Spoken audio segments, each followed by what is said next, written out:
Le match débute mal pour le HAC. Dès la 5e minute, incursion de Pagis dans la défense avraise.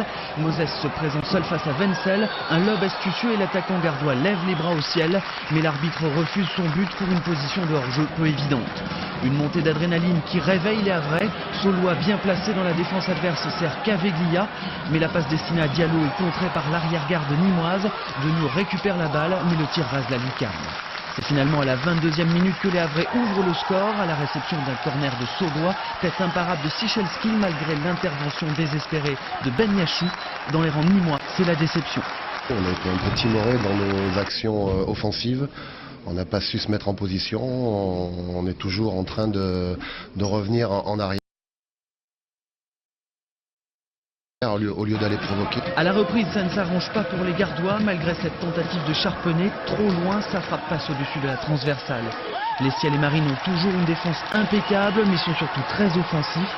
Caveglia alerte Denio, il sème la panique dans la défense visiteuse, qui s'en sort malgré tout sans dommage. Il manque encore un petit quelque chose au Havrais. Il le trouve en fin de partie. Solois lance Denio qui trouve un boulevard jusqu'à la cage nîmoise. Une pichenette qui double la mise havraise. 2-0, score final. Le HAC retrouve la confiance. Est-ce qu'on a pris plus d'initiative dans le jeu ? Malgré quelques lacunes, malgré le fait qu'on ait reculé un petit peu en cours de match, mais c'est humain quand on gagne 1-0. Donc voilà, moi je pense qu'il faut retenir c'est les nombreuses occasions qu'on a eues. Il y a eu une grosse dépense d'énergie, on avait changé un petit peu notre organisation.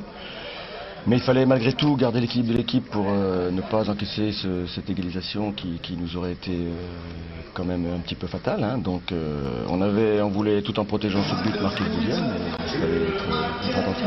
Grâce à cette bonne opération, les Havrais se retrouvent en haut de tableau à la 5e place. Tous les espoirs sont donc permis.